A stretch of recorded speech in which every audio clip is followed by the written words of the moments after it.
السلام علیکم ورحمۃ اللہ وبرکاتہ۔ الحمد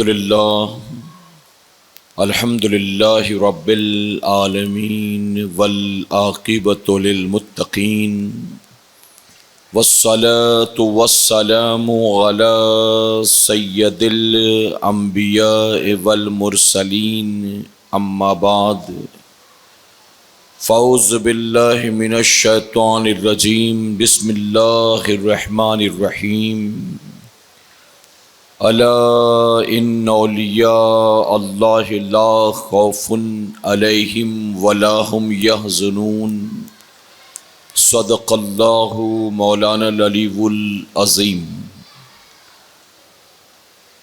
جس طرح سے میں آپ کو پڑھاؤں میرے ساتھ مل کر تمام حضرات بآواز بلند حضور اکرم صلی اللہ علیہ وسلم کی بارگاہ بے کس پناہ میں ہدیہ غلامی درود و سلام کے انداز میں پیش کریں۔ پڑھیں الصلاۃ والسلام علیک یا رسول اللہ، الصلاۃ والسلام علیک یا حبیب اللہ، الصلاۃ والسلام علیک یا نبی اللہ وعلی آلک واصحابک یا نور اللہ صلی اللہ تعالی علیہ وسلم۔ رب کعبہ کی بارگاہ میں دعا ہے مولا اپنے حبیب صاحب لولاک صلی اللہ تعالی علیہ وسلم کے صدقہ طفیل ہم تمام حاضرین اور سامعین کو تو ماہ ربیع الاخر کی برکتوں سے بھرپور مالا مال فرما۔ میرے کریم اس ماہ مبارک میں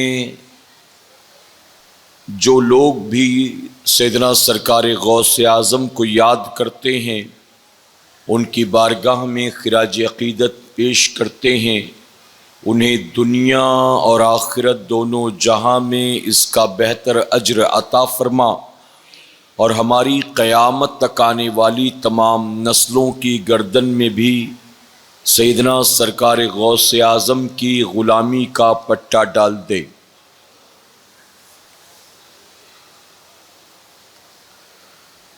غوث اعظم بمنے بے سر و سامہ مددے، غوث اعظم بمنے بے سر و سامہ مددے، قبلہ دین مددے کعبہ ایماں مددے۔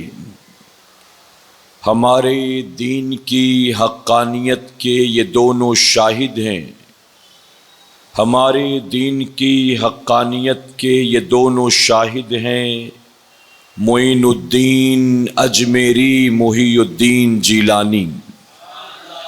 میرے پیارے آقا علیہ الصلاۃ والتسلیم کے پیر دیوانوں، اس وقت ہم اور آپ عالمی تحریک سنی دعوت اسلامی شاخ کرلا کے ہفتہ واری اجتماع میں شریک ہیں۔ سیدنا سرکار غوث اعظم کی نسبت والا بابرکت مہینہ ہمارے اور آپ کے سامنے سے گزر رہا ہے۔ آپ جانتے ہیں کہ اس ماہ مبارک کی 11 تاریخ کو بر صغیر ہند و پاک ہی نہیں بلکہ پوری دنیا میں بسنے والے خوش عقیدہ سنی مسلمان سیدنا سرکار غوث اعظم کی 11ویں منایا کرتے ہیں، اور ان کی بارگاہ میں اپنی محبتوں اور غلامی کا ثبوت پیش کیا کرتے ہیں۔ میرے پیارے آقا علیہ الصلاۃ والتسلیم کے پیر دیوانوں، بلا مبالغہ میں یہ کہنا چاہوں گا کہ اللہ رب العزت نے سیدنا سرکار غوث اعظم رضی اللہ تعالی عنہ کو جو مقام عطا فرمایا ہے، نہ آپ سے پہلے کسی کو وہ مرتبہ ملا اور نہ آپ کے بعد کسی کو وہ مرتبہ میسر آئے گا۔ جس طرح حضور اکرم صلی اللہ علیہ وسلم تمام انبیاء کے امام ہیں، اسی طرح فرمایا گیا سیدنا سرکار غوث اعظم رضی اللہ تعالی عنہ تمام اولیاء کے امام ہیں۔ حضور اکرم صلی اللہ علیہ وسلم کی ولادت سے پہلے انبیاء اکرام نے اپنے دور کے انسانوں کے سامنے، انبیاء اکرام نے اپنی امت کے سامنے حضور اکرم صلی اللہ علیہ وسلم کی آمد کی بشارتیں سنائیں۔ اسی طرح فرمایا گیا کہ حضور سیدنا سرکار غوث اعظم رضی اللہ تعالی عنہ سے پہلے جو اولیاء اور صوفیاء گزرے ہیں، انہوں نے بھی اپنے دور کے انسانوں کے سامنے سیدنا سرکار غوث اعظم رضی اللہ تعالی عنہ کے آنے کی بشارتیں سنائی ہیں۔ یعنی ہر ولی نے گویا اپنے زمانے کے لوگوں کے سامنے اس بات کا اعلان کیا کہ ہمارے بعد بغداد کی سرزمین پر ایک ایسا مرد کلندر پیدا ہوگا جس کو اللہ تمام ولیوں کی امامت عطا فرمائے گا۔ اس کا مقام اتنا بلند ہوگا، اس کی شان اتنی بلند ہوگی۔ تو میرے پیارے آقا علیہ الصلوۃ والتسلیم کے پیروانوں، جیسے حضور کے آنے سے پہلے انبیاء بشارتیں دے رہے تھے، ویسے ہی سیدنا سرکار غوث اعظم کے آنے سے پہلے اولیاء بشارتیں دے رہے تھے۔ فرمایا گیا امام جعفر صادق رضی اللہ تعالیٰ عنہ، حضرت اویس قرنی رضی اللہ تعالیٰ عنہ، خواجہ حسن بصری رضی اللہ تعالیٰ عنہ، خواجہ جنید بغدادی رضی اللہ تعالیٰ عنہ، خواجہ سری سختی رضی اللہ تعالیٰ عنہ، یعنی یہ وہ تمام اولیاء اکرام کی جماعت ہے جنہوں نے اپنے دور کے لوگوں کے سامنے حضور غوث اعظم کی آمد کا ذکر فرمایا ہے۔ تاریخ کی کتابوں میں سیدنا اویس قرنی رضی اللہ تعالیٰ عنہ کا واقعہ کچھ اس طرح سے ملتا ہے کہ جب حضور اکرم صلی اللہ علیہ وسلم نے سیدنا عمر فاروق اعظم اور سیدنا سلمان فارسی مولا کائنات مولا علی کرم اللہ وجہ الکریم کو اپنا پیرہن لے کر اویس قرنی رضی اللہ تعالیٰ عنہ کے پاس بھیجا، یہ کہہ کر کے اویس سے کہنا کہ میرا یہ جبہ پہن کر اویس میری امت کے لیے بخشش کی دعا کرے۔ فرمایا گیا سیدنا اویس قرنی رضی اللہ تعالیٰ عنہ حضور اکرم صلی اللہ علیہ وسلم کے اس پیرہن مبارک کو زیب تن کرتے ہیں، اسے پہنتے ہیں اور پیشانی کو سجدے میں رکھ کر اللہ کی بارگاہ میں دعا کرتے ہیں، اے اللہ اپنے محبوب کی امت کی بخشش فرما، اپنے محبوب کی امت کی مغفرت فرما۔ تو فرمایا گیا غیب سے آواز آتی ہے، اے اویس اپنے سر کو سجدے میں سے اٹھا، ہم نے اپنے محبوب کی آدھی امت کی مغفرت فرما دی ہے۔ سیدنا اویس قرنی نے سر کو اٹھایا اور اللہ کی بارگاہ میں عرض کرتے ہیں، مولا تو نے صرف اپنی آدھی امت کی بخشش کیوں فرمائی؟ مولا تو اپنے محبوب کی تمام امت کی بخشش فرما دے، اپنے محبوب کے سارے امتیوں کو بخش دے۔ تو غیب سے آواز آتی ہے کہ اویس ہم نے محبوب کی آدھی امت کو تیری دعا کی برکت سے بخش دیا ہے، اور آدھی امت کو عبد القادر جیلانی کی شفاعت کے صدقے میں ہم بخش دیں گے۔ اب سیدنا اویس قرنی نے جب نام سنا سیدنا سرکار غوث اعظم کا تو عرض کرتے ہیں، مولا یہ عبد القادر جیلانی کون ہے؟ آواز آتی ہے کہ عبد القادر جیلانی یہ میرے محبوب صلی اللہ علیہ وسلم کی آل میں سے ہوں گے، تم سے بہت بعد میں آئیں گے، یہ میرے بھی محبوب ہیں، میرے محبوب کے بھی محبوب ہیں، اور اے اویس میں نے عبد القادر کے مرتبے کو اتنا بلند کیا ہے کہ اس کا قدم تمام اولیاء کی گردن پر ہوگا۔ اویس جو اس کے قدم کو اپنی گردن پر لے گا میں اس کے درجات کو بلند کر دوں گا، اور جو عبد القادر جیلانی کے قدموں کو اپنی گردن پر نہیں لے گا وہ چاہے جس مقام پر بھی ہوگا میں اس سے اس کا وہ مرتبہ چھین لوں گا۔ فرمایا کہ سیدنا اویس قرنی نے اسی موقع پر اپنی گردن کو خم کیا اور اللہ کی بارگاہ میں عرض کرتے مولا آج عبد القادر جیلانی ابھی موجود تو نہیں ہے، لیکن مولا تو گواہ ہو جا، میں آج ہی عبد القادر جیلانی کے قدموں کو اپنی گردن پر لیتا ہوں۔ آپ ذرا سوچیں کیا مقام ہے سیدنا سرکار غوث اعظم کا۔ سیدنا اویس قرنی ہے سید التابعین، یعنی آپ نے حضور کا زمانہ پایا، لیکن بوڑھی ماں کی خدمت کی مجبوری کی بنیاد حضور اکرم صلی اللہ علیہ وسلم کی زیارت سے محروم رہے۔ تو جب حضور کی زیارت نہ کر سکے تو مرتبہ صحابیت سے محروم رہے، لیکن فرمایا گیا کہ اب اللہ کے محبوب صلی اللہ علیہ وسلم نے آپ کو سید التابعین فرمایا، یعنی تمام تابعین کے آپ سردار ہیں۔ تو تمام تابعین کے سردار غوث اعظم کی آمد کی بشارت بھی سناتے ہیں اور غوث اعظم کے قدموں کو اپنی گردن پر بھی رکھتے ہیں۔ یہاں اہل سنت والجماعت کے عقائد کے تحت اور ایک بات کلیئر ہو گئی، حضور نے اویس قرنی سے صرف یہ کیوں نہیں کہا کہ میری امت کی مغفرت کے لیے دعا کرنا، حضور نے اپنا جبہ مبارک بھیجا اور کہا اس کو پہن کر میری امت کی بخشش کی دعا کرنا۔ گویا حضور اس کے ذریعے تبرکات کی فضیلت بیان فرما رہے ہیں کہ جو اللہ والوں کے تبرکات ہوتے ہیں اس کی فضیلت بہت زیادہ ہوتی ہے۔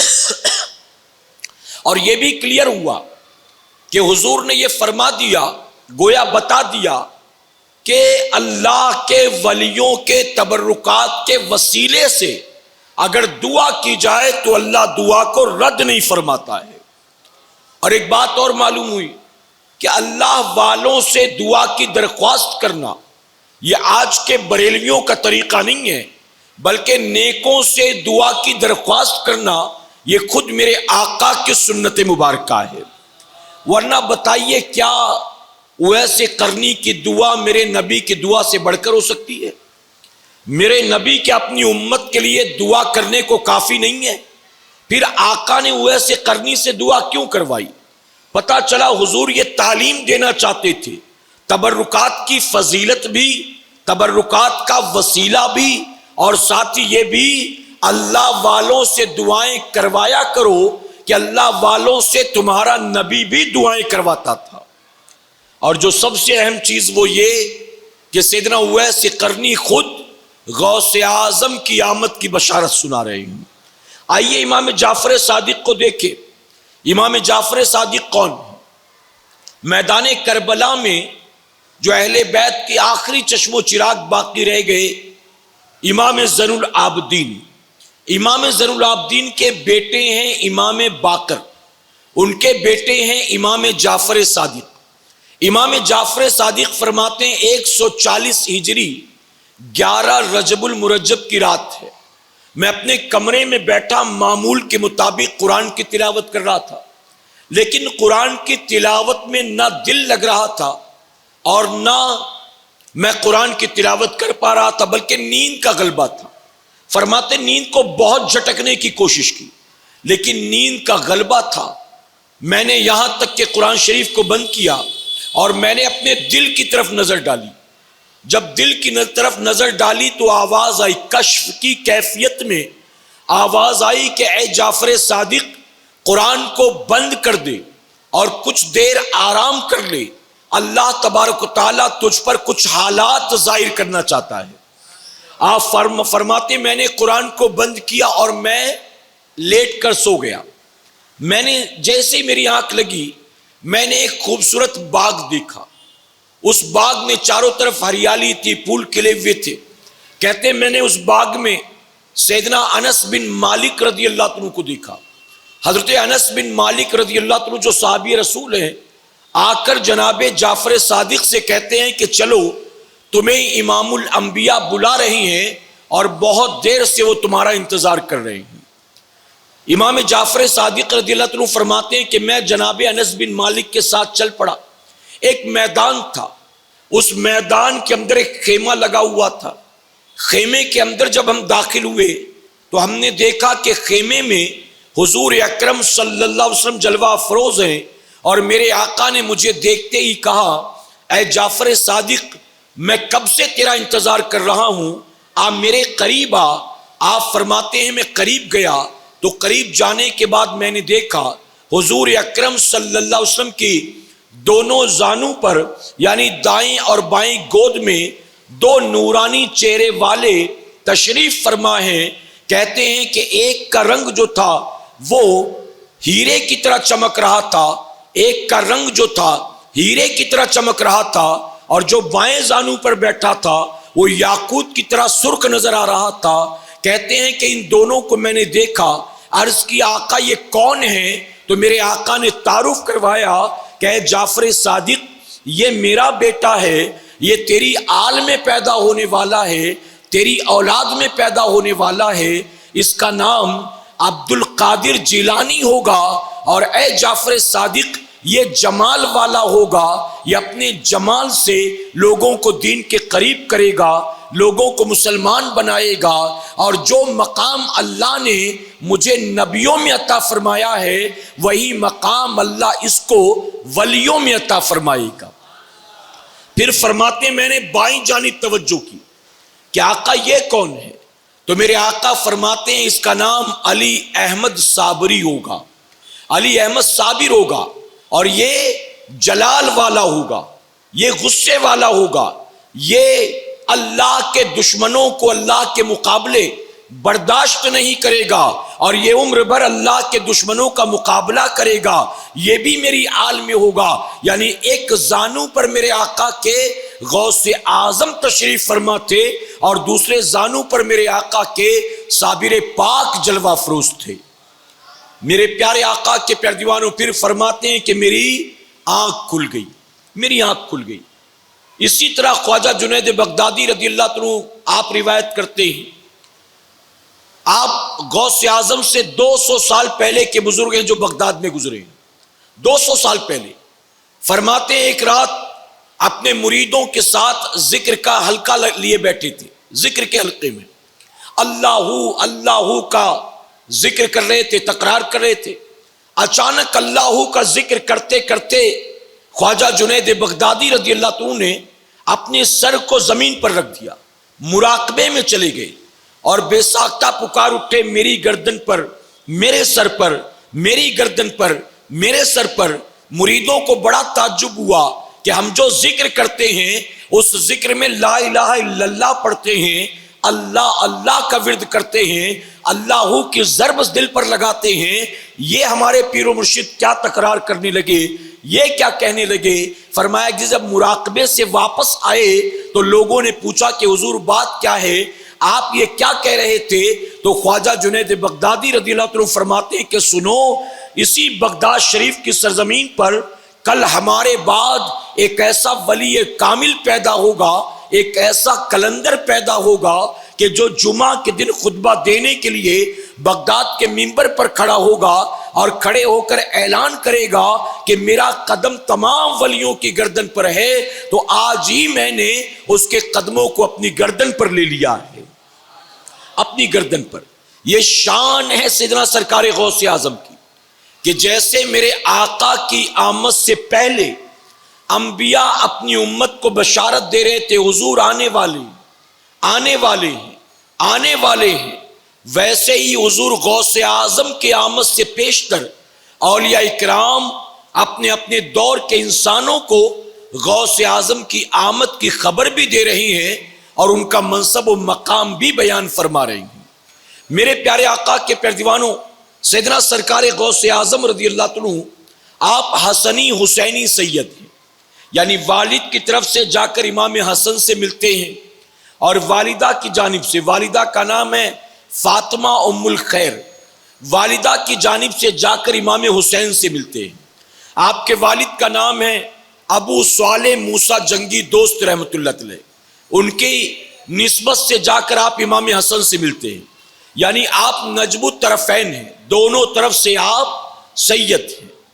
آپ کے والد ابو صالح موسیٰ جنگی دوست فرماتے ہیں میرے گھر بچے کی ولادت سے پہلے حضور اکرم صلی اللہ علیہ وسلم میرے خواب میں تشریف لائے، اور میرے آقا نے کہا ابو صالح میرے بیٹے ان قریب تیرے گھر میں ایک بچے کی ولادت ہوگی، یہ میرا بیٹا ہوگا، یہ میرا بھی محبوب ہوگا، اللہ کا بھی محبوب ہوگا، اور اے ابو صالح اللہ تیرے اس بیٹے کو تمام ولیوں میں وہ مقام دے گا جو مقام اللہ نے مجھے تمام نبیوں میں عطا فرمایا ہے۔ اس کے بعد فرماتے جناب ابو صالح کہ اس خواب کے بعد مسلسل خواب کا سلسلہ شروع ہو گیا، انبیاء اکرام اولیاء اکرام میرے خواب میں آتے، صحابہ خواب میں آتے، اور وہ آ کر عبد القادر کی ولادت کی خوشخبری سنایا کرتے تھے۔ اور آپ جانتے ہیں کہ میرے نبی نے غوث اعظم کی ولادت کی بشارت بھی دی، اور ابو صالح موسیٰ جنگی دوست کو یہ بھی بتایا کہ اپنے بیٹے کا نام عبد القادر رکھنا۔ پتا چلا یہ ایک نام بھی میرے نبی کا پسندیدہ ہے، اور خود میرے نبی نے یہ نام حضور غوث اعظم کا رکھا ہے۔ میرے پیارے آقا کے پیارے دیوانوں، آپ کی والدہ حضرت فاطمہ ام الخیر خود فرماتی ہیں کہ جب میں حاملہ ہوئی تو میرے خواب میں مسلسل اللہ کی برگزیدہ بندیاں خواب میں آیا کرتی تھی، اور وہ آ کر میرے گھر ہونے والے بچے کی خوشخبری سنایا کرتی تھی۔ میرے پیارے آقا کے پیارے دیوانوں، حضور غوث اعظم جانتے آپ کی ولادت کب ہوئی؟ آپ کی والدہ کی عمر ہو گئی تھی 60 سال۔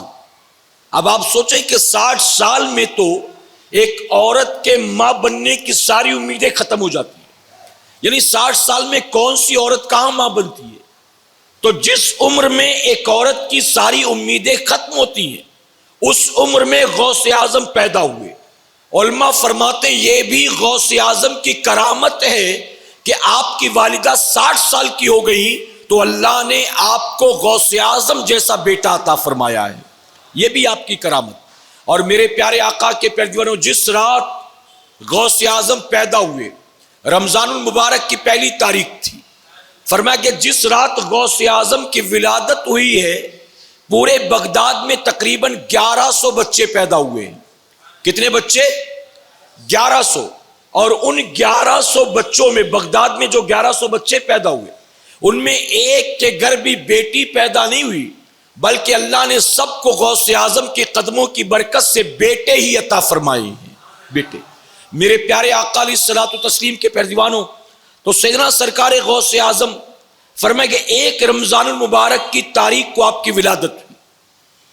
آپ نے رات کو اپنی والدہ کا دودھ پیا، ماں جب سحری کے لیے اٹھی ماں نے سحری کیا، غوث اعظم نے ماں کا دودھ پیا، لیکن دن بھر جب ماں حالت روزہ میں تھی آپ نے اپنے بیٹے کو دودھ پلانے کی کوشش کی۔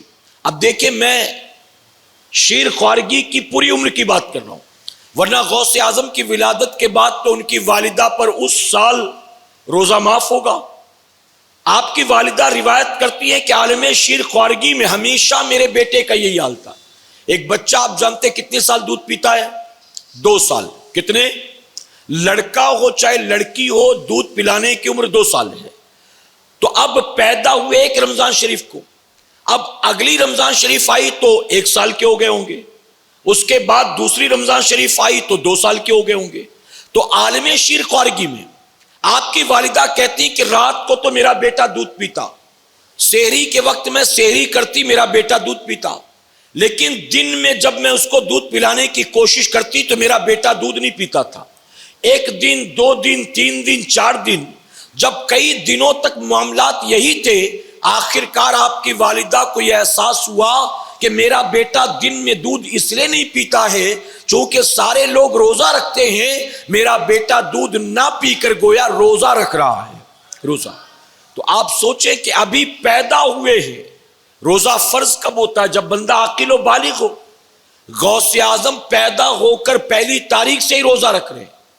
یہ آپ بتا رہے ہیں کہ اللہ نے مجھے عام انسان بنا کر پیدا نہیں کیا، اللہ نے مجھے ماں کی کوکھ ہی سے ولی بنا کر پیدا فرمایا ہے۔ اور آپ مادر ذات ولی ہیں، یعنی ولی بائی برتھ، جو ماں کی کوکھ سے ولی بن کر پیدا ہوتا ہے۔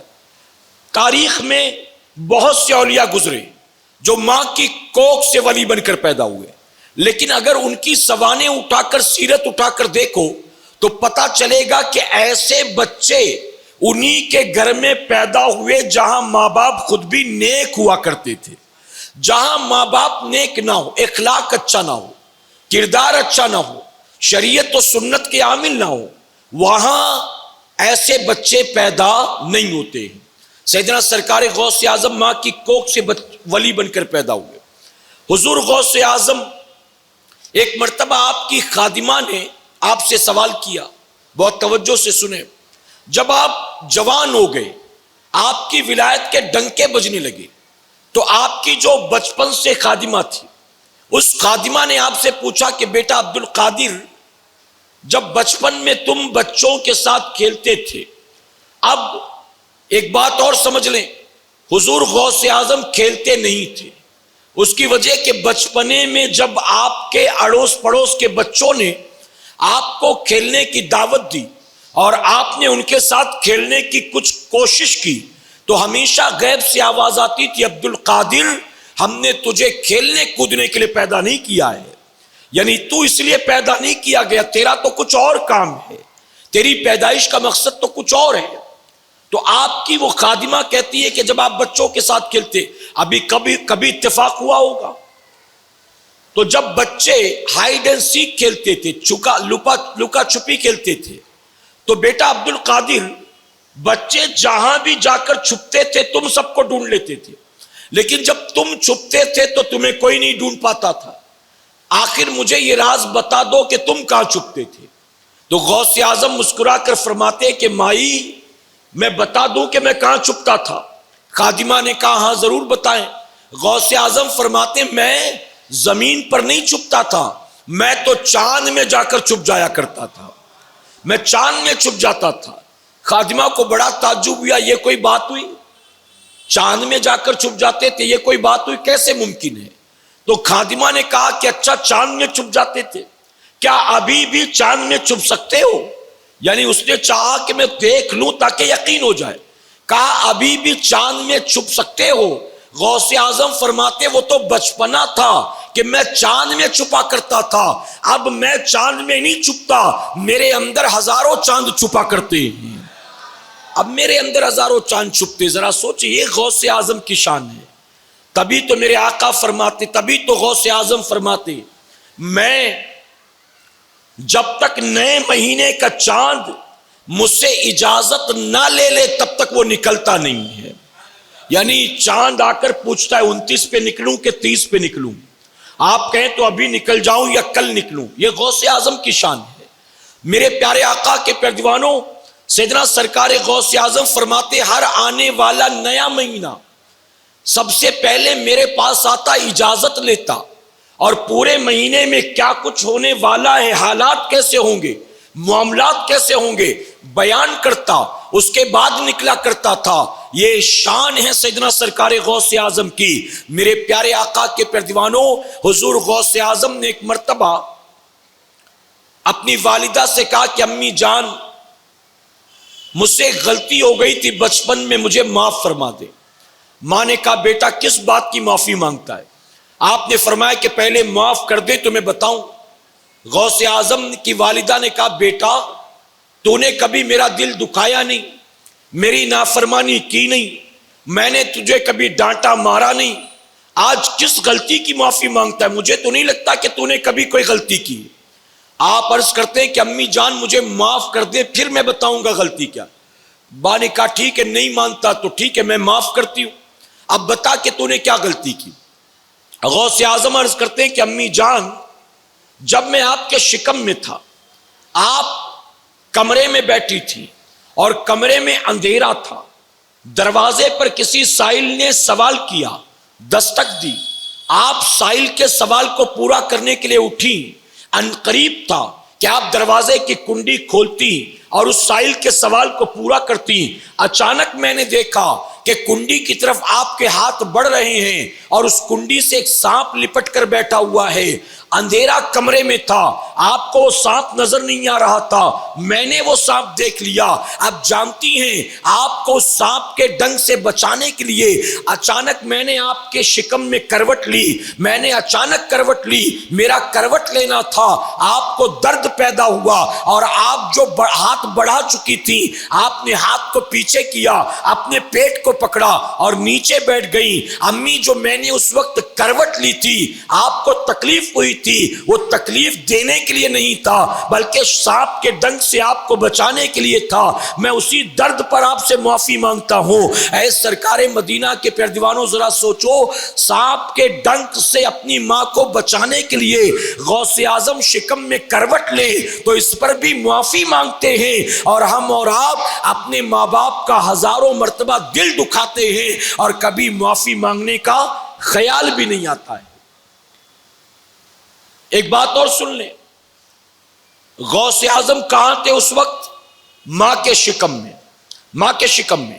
تو جب بتائیے غوث اعظم ماں کے پیٹ میں رہ کر کمرہ بھی دیکھتے ہیں, سائل کی آواز بھی سنتے ہیں, کنڈی بھی دیکھتے ہیں, کنڈی سے لپٹا سانپ بھی دیکھتے ہیں, تو جب غوث اعظم ماں کے شکم میں رہ کر دیکھ بھی سکتے ہیں, سن بھی سکتے ہیں, تو کیا قبر میں رہ کر دیکھ اور سن نہیں سکتے ہیں؟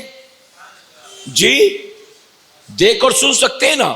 اور یہ بھی پتا چلا کہ غوث اعظم جب شکم میں رہ کر ماں کو تکلیف سے, درد سے, ڈنک سے بچا سکتے ہیں تو غوث اعظم بھی قبر میں رہ کر مریدوں کو تکلیف سے, درد سے, پریشانی سے بچا سکتے ہیں. اسی لیے غوث اعظم فرماتے ہیں, اگلے ہفتے ہم سنیں گے انشاءاللہ وضاحت کے ساتھ. آج تو سرسری طور پر میں آپ کو بتاتا ہوں غوث اعظم کی شان کیا ہے. اسی لیے غوث اعظم فرماتے ہیں, میں اللہ کی زمین کو ایسے دیکھتا ہوں جیسے ہتھیلی پر رائی کا دانہ ہوتا ہے. غوث اعظم فرماتے تم میری آنکھوں کے سامنے شیشے کی طرح ہو, ایک بوتل کی طرح, شیشی کی طرح. فرماتے تم کیا کھا کر آتے ہو, کیا گھر میں جمع کر کر آتے ہو, تمہاری کوئی بات مجھ سے پوشیدہ نہیں ہے. حضور غوث اعظم نے جو کہ مادر ذات ولی تھے, آپ نے علم حاصل کیا, علم حاصل کیا, اور 2-4 سال نہیں بلکہ ایک طویل عرصے تک علم حاصل کرتے رہے. کسی نے پوچھا آپ نے علم کب تک حاصل کیا؟ تو غوث اعظم فرماتے میں علم حاصل کرتا رہا, علم حاصل کرتا رہا, حتیٰ کہ اللہ نے مجھے مقام قطبیت عطا فرما دیا ہے, قطب بنا لیا. اب علم حاصل کرنے کے بعد غوث اعظم نے کیا کیا؟ 34 سال تک بغداد کے مدرسے میں غوث اعظم لوگوں کو پڑھاتے رہے. 34 سال تک درس و تدریس کا سلسلہ جاری رکھا, اور ہر سال آپ کے مدرسے سے 3000 بچے فارغ ہوتے تھے. کتنے بچے؟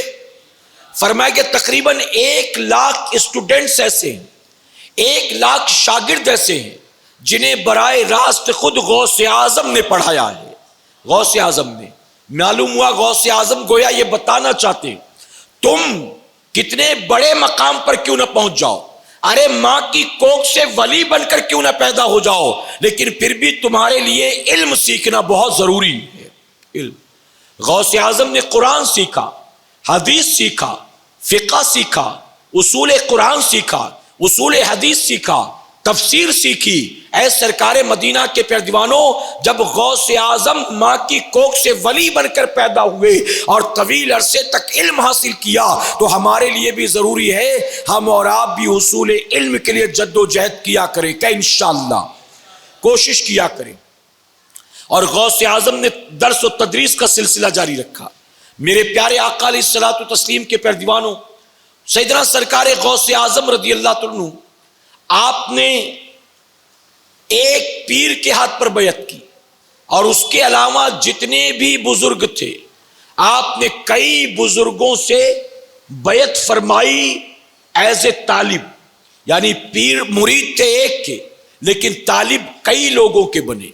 غوث اعظم کی تعلیمات اگر دیکھیں تو غوث اعظم, ایک عنوان صرف اسی پر رکھیں گے انشاءاللہ, تعلیمات غوث اعظم. غوث اعظم فرماتے ہیں قرآن کا ایک سرا, قرآن کا ایک سرا اللہ کے دست قدرت میں اور دوسرا سرا، دوسرا حصہ مخلوق کے ہاتھوں میں. فرماتے ہیں تم اللہ تک پہنچنے کے لیے قرآن کو وسیلہ بناؤ، قرآن کو ذریعہ بناؤ، کہ گویا قرآن اللہ اور بندے کے درمیان رسی کا کام کرے گا.